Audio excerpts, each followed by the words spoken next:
ले लिया। महाराज जी, आज आपने जो कार्यक्रम किया है और निरंतर आपके कार्यक्रम चलते रहते हैं, तो आज इस कार्यक्रम का जो अनुष्ठान आपने किया है, इसका क्या उद्देश्य है?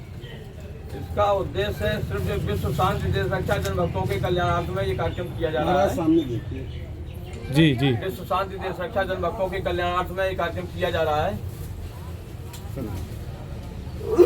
और कार्यक्रम का मुख्य उद्देश्य है, जब 90-92 के दशक में हमारे श्री राम जी के मंदिर पर जो किया गया था, अपने में शब्दों में क्या कहूँ, लाठी डंडे चले, गोलियाँ चली, जो गोली भी हमारे लगी है और लाठी डंडे भी हमारे लगे हैं और खाए हैं, खिलाए भी है। ऐसा नहीं कि मैं गलत नहीं कहूँगा, खिलाए भी है खूब। लेकिन सच्चाई ये है कि उसी समय मैंने ये शब्दों का प्रयोग किया था। आने वाले समय में जो भी समय लगेगा, लेकिन मंदिर यहीं बनाएंगे, गाली भी खाएंगे, गोली भी खाएंगे, लाठी डंडे फरसा भाला जो भी होगा तुम्हारा सब खाएंगे, यहीं अपने को मिटाएंगे, लेकिन मंदिर यहीं बनाएंगे। आज भगवान वीर बजरंगबली की कृपा से, राम भक्त हनुमान जी की कृपा से जो है क्या नाम बोलते हैं, आज हमारे अयोध्या में श्री राम दरबार सज रहा है। 22 जनवरी को जो सजा दरबार को लेकर के मैंने 22 जनवरी को ही एक अपना संकल्प लिया था। हनुमान जी महाराज, आपने मेरे ये सारे कार्य सिद्ध किए हैं।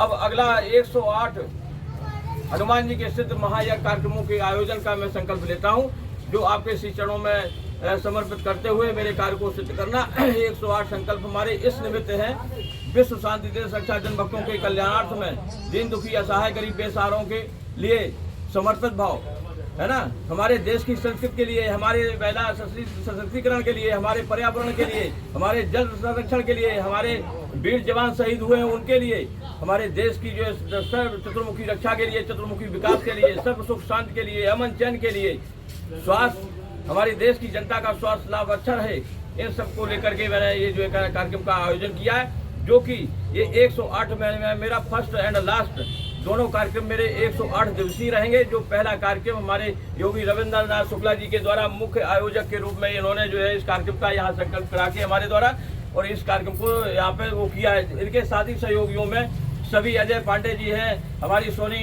शुक्ला जी है, हमारी चिपरा क्या नाम बोलते चिपरा जी चतरा जी है, और हमारे क्या नाम बोलते हैं क्या नाम अवधेश सिंह जी हैं, अनुपम मिश्रा जी हैं, और आकाश जी है हमारे राघव मिश्रा जी हैं। इस तरह से हमारे दुबे जी हैं, हमारे क्या नाम बोलते हैं अग्रचार हैं, आनंद दुबे जी हैं। इस तरह से हमारे सभी साथी सहयोगियों सहित, और हमें तो लगता है कि शासन प्रशासन लेकर हमारा सभी साथ देता है, और मुझे पूर्ण भरोसा भी है कि सभी साथ मेरा देगा भी। मेरा ना काहू से दोस्ती ना काहू से बैर, अल्लाह मतलब जो है वो हाल है हमारा, तो दे उसका भला ना दे उसका भला, आ जाए तो भला ना आ जाए तो भला। मैं कार्य कर रहा हूँ, मैं कार्य करूँगा। पहला प्रश्न। दूसरा प्रश्न ये है कि कार्यक्रम हमारा 108 दिवसीय है, ये हमारा 18 जून को जाकर के समापन होगा, और इस कार्यक्रम में मैं तो यही चाहूँगा कि सभी हमारे सच्चे सनातनी धर्म रक्षक जनभक्त जो भी हैं हमारा साथ दें, हमारा सहयोग करें, और हमारे साथ खड़े होकर के देश की रक्षा के इस मतलब इस पुनीत सुंदर कार्य में सहयोग करें हमारा। इसी के साथ आगे आप क्या जानना चाहते हैं बताइए। हम ये जानना चाहते हैं गुरुजी, जैसे आपने जो है बहुत बड़ा संकल्प पहले भी लिया था, जो लगभग पूर्ण हो चुका है, और इस दौरान आपके ऊपर कई तरह के जो है जुल्म उठाए गए, उस पर आप क्या बोलना चाहेंगे? हमने भी देखा और देश ने भी देखा। मानव काया है ये जुल्मों से भरी हुई है, इसको संकट झेलना इसको लिखा होता है। मानव काया को संकट झेलना, दुख दर्द झेलना, है ना, रोग पीड़ा झेलना, ये इसके लिए ही बनाई गई है। भगवान ने इसीलिए बना के मुझे भेजा है कि तुम इनको भी सहो और तुम धर्म कार्य भी करो, देश जनता के कार्य में अपना कदम आगे बढ़ाते रहो, जन भक्तों का कल्याण करने के लिए अपने चोले को ऊपर आवाज की तरह उठाए रहो, झंडे की तरह बढ़ाए रहो। गुरुजी, मेरा एक प्रश्न है कि आप ये सनातन संस्कृति के लिए, अपने इष्ट देवों के लिए, मतलब अपने समाज के संस्कारों के लिए अगर कार्य कर रहे हैं, तो क्या हमारे यहाँ जो देवी प्रतिमाओं का अपमान होता है गुरुजी, उसमें कुछ हमें दें? मुझे बहुत कष्ट होता है। नहीं, उसमें भी मैं अपने जो समाज में है,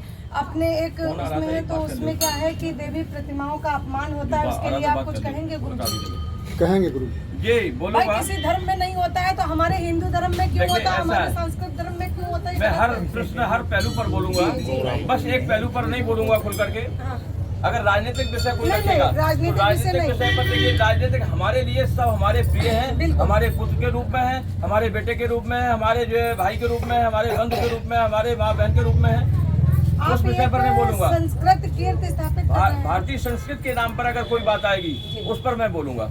जैसे आपने कहा कि हमारी मूर्तियां उनको लाया जाता है, घर में पूजन किया जाता है, पूजन करके जो रोड पे रख दी जाती है, पीपल के नीचे रख दी जाती है, उस पर मैं इतना ही कहना चाहता हूं कि हमारी सोनी शुक्ला के द्वारा जो प्रश्न किया गया है, मैं तो ये कहूंगा और ये सभी को एक संदेश भी दूंगा अपने भारतीय देशवासियों को कि सोनी शुक्ला के द्वारा दिए गए ये वचनों का सभी सहयोग करें और सहयोग इस प्रकार करें कि कोई भी मूर्तियां लाने के बाद फिर उनको इस तरह जो है प्रवाहित और इधर उधर न करें। मूर्ति वो स्थापित करें जो परमानेंट तुम्हारे यहाँ रह सके। इनका कोई उद्देश्य नहीं होता है कि आज लाए तुम दीपावली में और जहाँ दीपावली आई उठा के एरा लग गया है, वही भगवान को तुम उठा के रखे वही को पूछते हो। ये तो अनादर है, ये आदर नहीं है, ये अनादर है हमारे मूर्तियों का। और हमारे मतलब इष्ट गुरुओं का अगर अनादर होगा तो ये बात ठीक नहीं है। बोलिए संत समाज की जय। समाज सेवा समिति की तरफ से मैंने लखनऊ में अभियान चलाया है। कृपया आप सब लोग भी, सभी लोग जागरूक हो। हमारे गुरुजी अगर समाज के लिए संस्कृत